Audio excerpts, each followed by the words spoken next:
Welcome to Fierce and Fearless, the go-to podcast for the modern, unstoppable woman.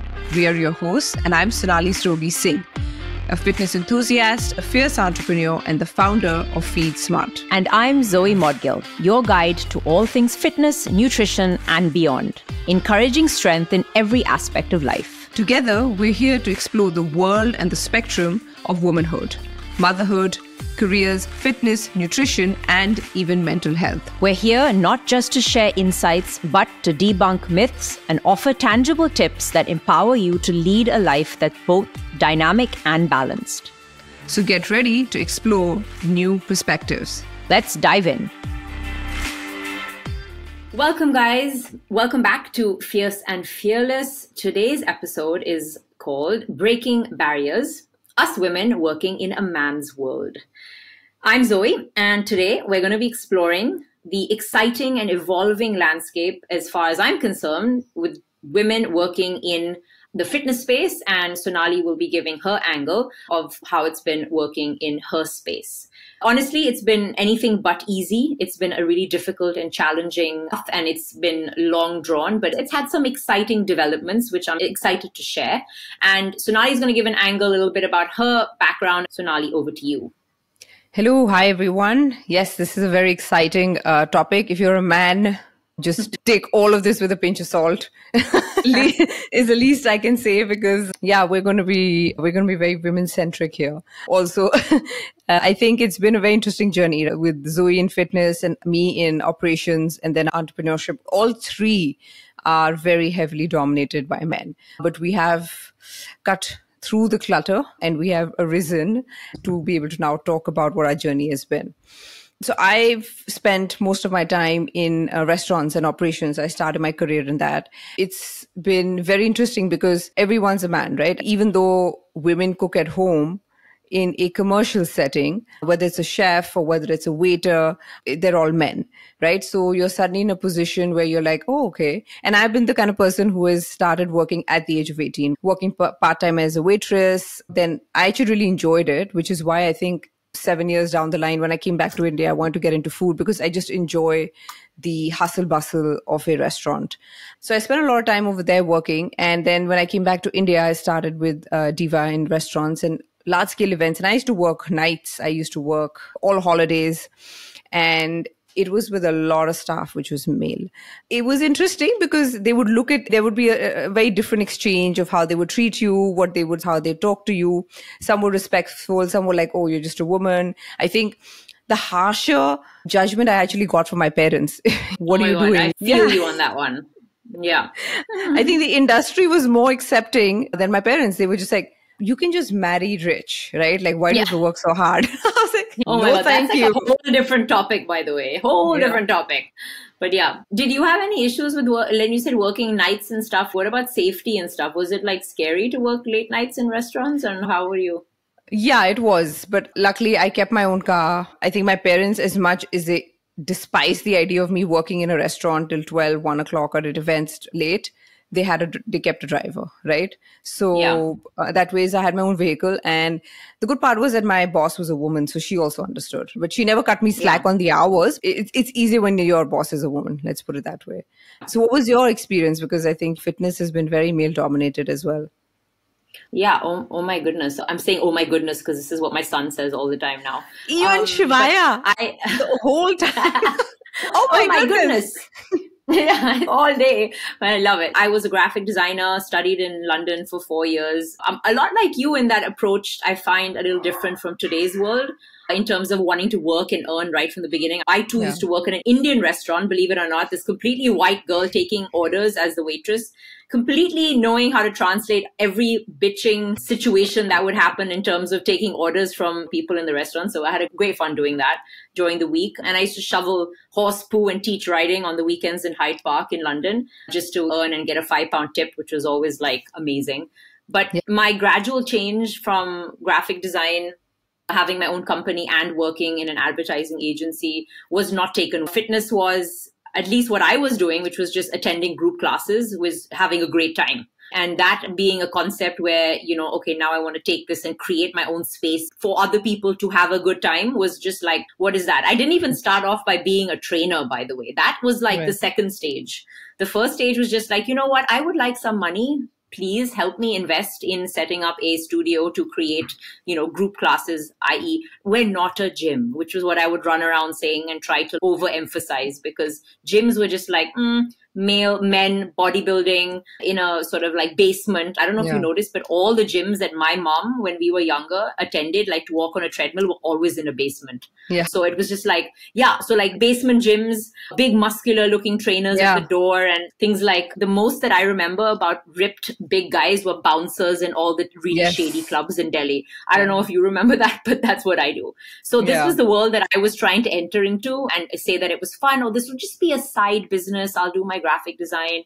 So I think, like you said, I got a lot of shit from the nearer and dearer ones that it was actually going to be quite a downgrade, let alone me trying to prove myself to be a fitness anything in this world. I think it was definitely about facing fears and challenges from other people. It was definitely quite a step, and I did it smartly because I did it gradually. I wasn't like, you know what, I'm not going to do what I studied. Oh, of course, I'm going to apply my graphic design skills to all the branding. Like I had to make up ways in which the things made sense. But once we got in there and we had to organize and deal with sort of trainers, like for me, it was like male trainers joining the gym. Like I was the person, the boss, the whatever in charge.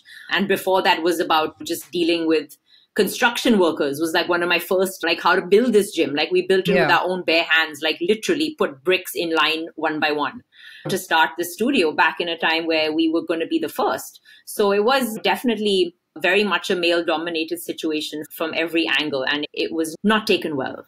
No. Yeah. And I think it's also the societal pressure, right? Like of the path you choose.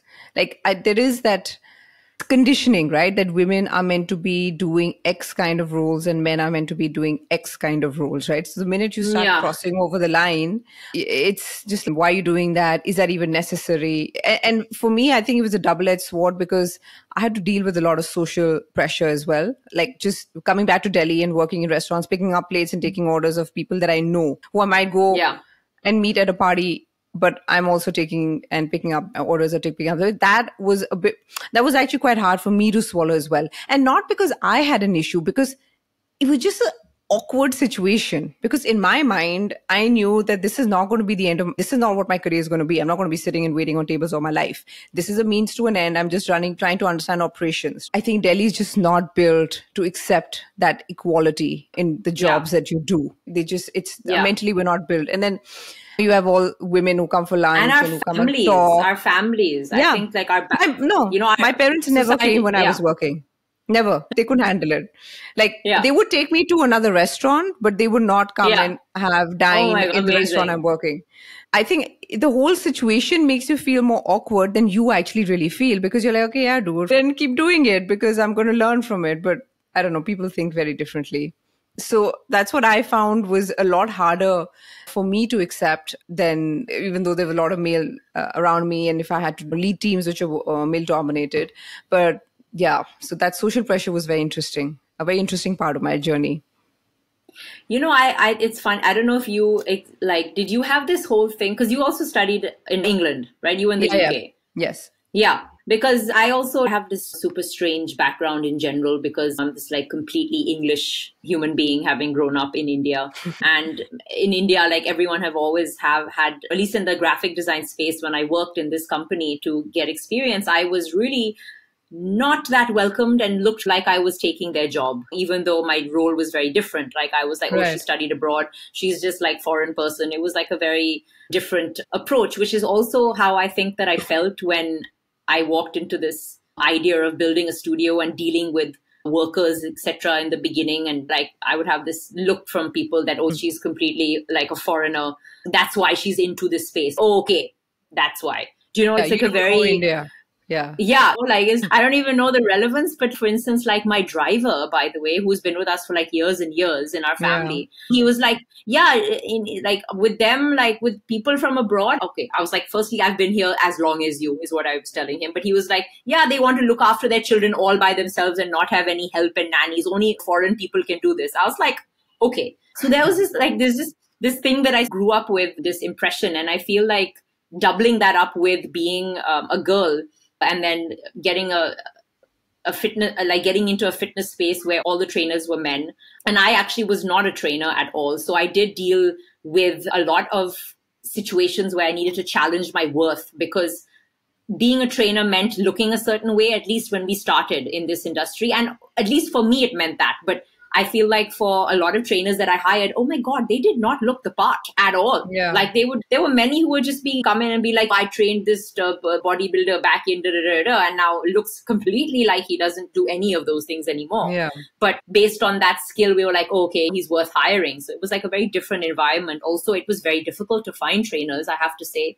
And it was about defying the norms that we expected as to what trainers were, what they were expected to be doing, especially as women. Yeah. And I definitely say that if I was to lead this conversation into how we break through these situations, it was really about my ideology about pursuing something that I was beyond passionate about. And that was actually about finding time for my space, for me, that was enjoyable. Graphic design and working in that industry was constant pressure. I didn't like how I felt about walking in there and everybody was staring and talking about me, that I had this idea that I was trying to steal all their jobs. It was a very competitive environment. And then when we came with the studio, being my own boss and me being the backing behind it was a very different like way in which to stride through. And it wasn't a massive investment, because it wasn't about taking loads of equipment. Like we were about group fitness, and we were about like bringing the vibe and bringing the energy and bringing the magic. So I feel like that realization for me was a bit of a turning point, and doing this with my partner allowed us to be like, this is a space that interestingly, even though all the trainers were male, our clientele was very much women. And it was a women's space of group fitness. I think it came with that kind of small clusters of group fitness that were taking place in the city. And we were able to drive them to our studio with male trainers who were like the Pied Piper. There were like many women following this like one trainer back in the day. And it was like a breakthrough, because we realized that we were actually, me and my partner, she and I both realized that we're creating a space that was empowering for women, and it was safe for women to come and hang out. And I think that was a massive turning point for me. Lovely. It's interesting because only 15% of the businesses that are owned by women, right? At least in India, even though the industry is now opening up a lot to women. But what's heartbreaking is that by the time women are 30, 50% of them, of working women, exit their jobs because they're married and they're going to have a child. And then of those who manage to return to work, 48% drop out within 4 months. And then to add to that, only 27% of these women actually advance in their careers and remain part of the workforce after they become mothers. So one is women working and leading, but the other part, which is basically the quote unquote mompreneur, or moms who have built businesses and have got into entrepreneurship, that's a very small segment, because the industry is not opened up to it yet. And whether you're going back into sort of after 6 months, you take your maternity leave, you're going back into your job, or you're getting back into building a business, the ecosystem is still being built. And it's tough. It's really tough because of the pressures they have to go through as a mother and as a woman. First, you have a woman pressure. Then you have the fact that you're a mother and the child bearer. So all of this coupled together, and then if a woman does 300 minutes of child work or homework, like home-based work, the man's doing like 52 minutes. But he's getting to work as well. So I mean, dynamics, Sonali, these are really big topics, okay? Don't get me riled up about this conversation. There's a lot there that can be expanded on. But So it is very male-dominated, and we are luckily breaking through and now becoming more and more open to it. And I think what's happened post-COVID is the whole virtual work. And that has been a game changer. Especially for women, right? Yeah, Yeah. especially for women. Yeah. I've built my business working from home, and I don't think I could have done that pre-COVID. Just the fact that I can still run yeah, exactly. And like virtual training has also picked up like insane. So I think that has really worked in the favor of women, whether getting back to the workforce or whether starting their own businesses. And it has been for me.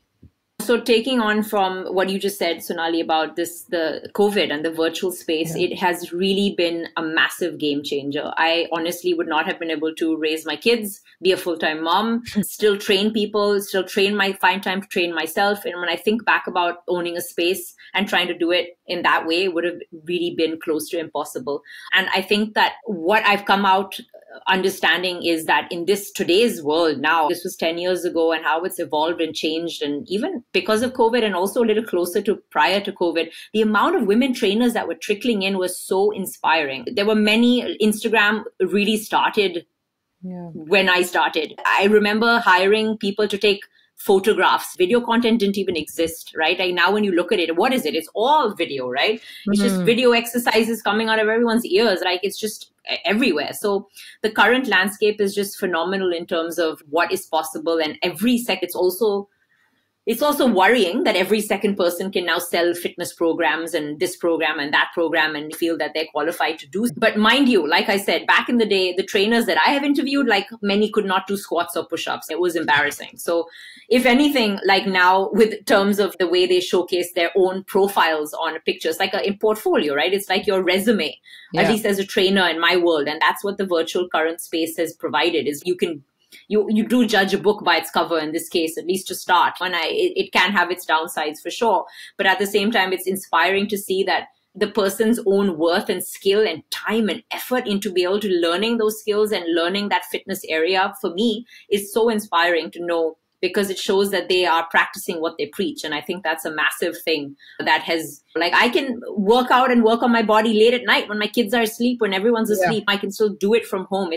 I'm lucky and I'm grateful that this space has allowed us to have these very innovative ways of earning. And I'm doing a lot, and I think I should bring this in about research about this idea of selling programs. For me, this is like massive. It's like a massive idea that I'm working on. And I'm feeling great just knowing that I can still do all the things that I like passion-wise, find time to be present with my children, but at the same time be able to sell programs online and work at different hours that are convenient is just an amazing space. And I think so many women, like you touched upon, can do this from their home, which is just incredible. Like it's mind-blowing if you just find a small niche, because the access and the power. Listen, you probably can definitely back me up, but I remember creating flyers and car parking signs saying Studio 60, my gym is now open. That was where I used to think branding had to start. Now, with a following or on Instagram or even a small following, you can really make a business very productively if you have a game plan and you just sit down and put your mind to it for a couple of hours a day from the comfort of your home. Yes, 100%. That's exactly how you didn't have to deal with the men, right? Exactly. That's the best part, right? And Bain and Company just released a report saying that women entrepreneurs are growing at a compounded annual rate growth of 15%, which is a lot more than men, right? So women are gaining that momentum. And I think this is just because of the way the landscape has also changed post-COVID. It's fantastic. So yeah, I think what you said is really true. Actually, you don't need to deal with the men because it's all virtual. Yeah, it's incredible. I even made mine easier by being like, you know what? I only train women. I don't even have to train them. So even at least in the beginning, the creepiness was eliminated from my world, both in terms of intimidation about my muscles being bigger than theirs, plus also just having them in that space and offering something different. But I feel like I just want to say, add to that aspiring advice bit for women out there who are pursuing this. It's I don't know what your take is, Sonali, in your space, but for me, it has been an incredible journey to watch this space grow. And I think that I proudly was one of these people who kind of, the OG, I like to think myself of in terms of Delhi, in terms of the fitness space, in trying something new and seeing it through and feeling like I chose the right, because I think it was important that I followed this idea of surrounding myself with people that would uplift me. Exactly. Yeah. exercise inspires me. I could evolve and learn a new skill all the time and then be the person to then teach it to somebody and not be afraid to take that risk to learn it and say this space is going to be that safe space for anyone to come and push their own boundaries. And I feel our own unique perspectives as women are strengths, and they're not actually weaknesses. They're actually ways for us to really push ourselves forward. Yeah, I feel like I wanted to add that before we go in. Do you have any idea about women in your space that you want to start? Yeah, I see it all the time. And this is just stemming from, and I'm going to reap this into my closing note on Fierce and Fearless, I would say, thought moment, right? Because of this landscape change and the acceptance of working in different environments, which is not strictly like doing a 9 to 5 job or going somewhere to work, women can now do so much more. So as someone who's aspiring to be financially independent, be part of the change, because you have the ability to do it. Whether it's creating content, I see so many mom bloggers create content and make good money just by creating content. And it's phenomenal. It's amazing. Like my entire Instagram page for Feed Smart rides on mom and food bloggers, which are all women. And it's amazing what they're doing. It's the best time for women to rise up and get down to working, right? Whatever it is, whether it's in the fitness industry, whether it's in the cooking industry, whether it's whatever it is. So go down. The most important thing is that you have to know that it is your right to be financially independent, right? Like we are born not to take money from our father to our brother, to our husband, and then to our son, right? That's very traditional. That's now out of the window. You need to earn your own money. At the age of 18, do what you have to, start earning your own money. And it's liberating. Like it's the best feeling that you have is when you're financially independent. And that's what I mean. That's what Fierce and Fearless is to enable women to be able to be financially, and know that it is okay to be, it is your right. Because I think that a lot of it is also that, oh, I don't know if I should, and if I should work and this and that. No, you gotta work, you gotta earn, right? And make sure you take that to your daughters, right? Like I tell Shivaya, even starting now. Yeah. You got to, and luckily when they see you work, that's what they pick up. I picked it up from my mother. So I think that will definitely have a very strong influence. But yeah, financially independent and not being dependent on any male person in your family is the way to go, and just ride the wave that is allowing women to do so many things right now. Yeah, that's so true. My closing thought will also wrap this episode up. So remembering that breaking barriers isn't just about big victories. It's about the small, consistent steps that we take every day. Yeah. When I look back on my journey, I'm filled with a deep sense of pride and gratitude. Because when I decided to leave my career as a graphic designer after studying in London and having my own company doing that and choosing to become a fitness trainer, many would always tell me that this isn't going to work. It's really nothing to be proud of. It's actually quite a downgrade. I actually read a quote that was, do what you love and love what you do. And that was like the basis of what I wanted to base everything that I was learning to embrace it about myself and just come out as this new confident person. I wanted to be this sort of like fearless spirit, which is actually what caused me to become a group fitness trainer in particular. It was that energy, that magic that somebody on the stage was bringing. I wanted to be that person, right?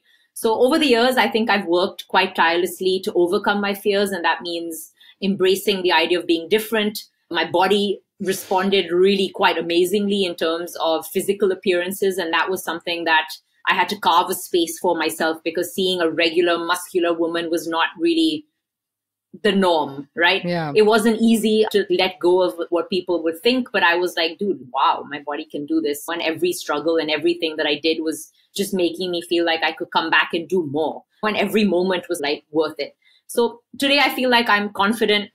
I know that I somewhat took the road that was less traveled in some sense. And it honestly made such a difference, because I see so many women now stepping into the role of trainers. They're opening their own spaces. and they're pursuing their own passions, whether it's gut health, whether it's like yoga, whether it's like holistic this, I don't know. They're just pursuing and doing extraordinary things. And honestly, to all us and more than that, dreamers who have ideas out there, you can really actually trust in your journey. You can embrace being unique. You can face your fears because the space, at least the virtual space, is quite incredible now. And you don't need to let anyone tell you you can't do something, especially a man. Okay. You can really prove yourself. And yeah, I feel like I should just say, stay fierce, stay fearless, continue to make your mark. We all have something unique to offer. And that's another incredible take home, is that there's no one that is us. So this is your journey, and it's worth celebrating every step of the way. Yep. And if you have any doubts in any part of your journey, just drop us a line and we will sort you out for sure. Yeah, we will. Thank you, guys. Thank you. Bye. Thank you. Bye. Next time. Bye.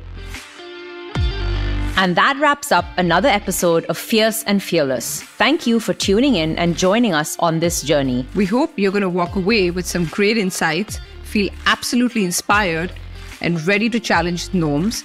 Come on then, just go and make your mark. Don't forget to subscribe to stay updated on all our latest episodes. And if you loved what you heard today, please leave us a review. And if you've got questions or you want us to discuss certain topics, just reach out to us. You can send us a message on our social media handles, Zoe Modgill or Feed Smart. We absolutely love hearing from you. Until next time, stay fierce, stay fearless, and remember, every small step is part of your bigger journey.